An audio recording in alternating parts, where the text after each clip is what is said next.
My right to revoke yours. Jeremiah 1:5. Before I formed you in the womb, I knew you. Before you were born, I set you apart.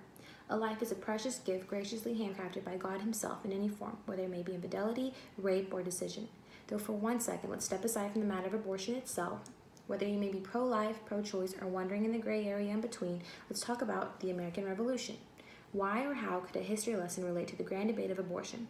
Let's remember why we ever stepped foot onto the battlefield to begin with. Freedom. Freedom to speak how we want and live how we want. In essence, to tell someone what they can and can't do is taking away a right, a part of their freedom.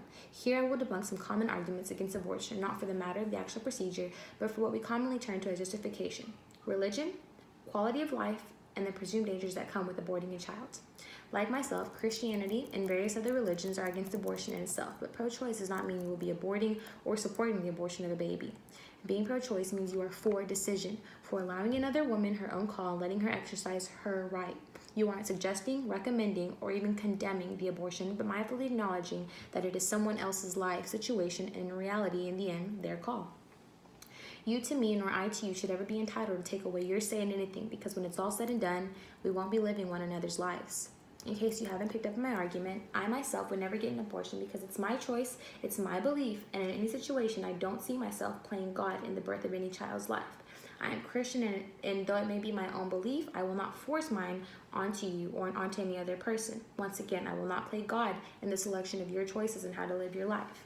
Though my personal religion has taught me to think and believe one way, by no means signifies that my practices are right and yours are wrong. The matter of it all loops right back to respecting one another's religion and practices. Though religion might not be the reason some remain pro-life, we have all heard of the even grander debates of, is it okay to abort if the woman was raped? What will people say? She is so young. It is always easier to speak and support what is socially correct when it's not your life and you won't be the one carrying the load. Though you may sympathize, can you empathize?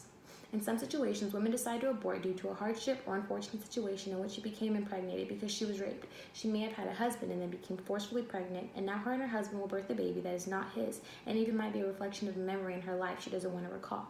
We are not all created emotionally equal, and though some of us can say, yes, we will forgive, and yes, we will birth this baby and raise him or her, some cannot. It's the truth. Just because you can do it doesn't mean she can. What about when she is raped and becomes pregnant by her uncle or her dad or her grandpa?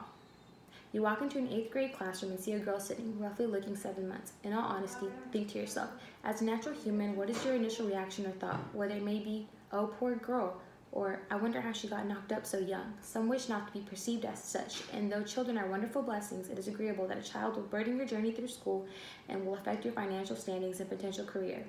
Some, once again, wish not carry that with them. She will suffer and has no say in her suffering because others' beliefs were shoved onto her before she could even think for herself.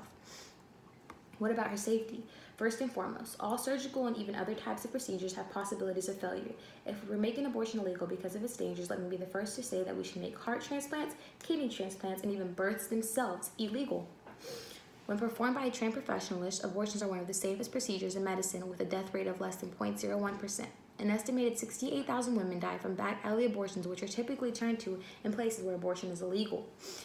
To make abortion illegal, we will, and it is guaranteed, lose an average, if not more, lives. Romania is an exemplary example of a large amount of deaths due to a ban placed on abortions in 1966, which was placed for about 23 years. Over the course of its duration, 9,000 women died in unsafe, unsanitary abortions. Your own belief on abortion, once more, shouldn't be shoved onto your neighbor.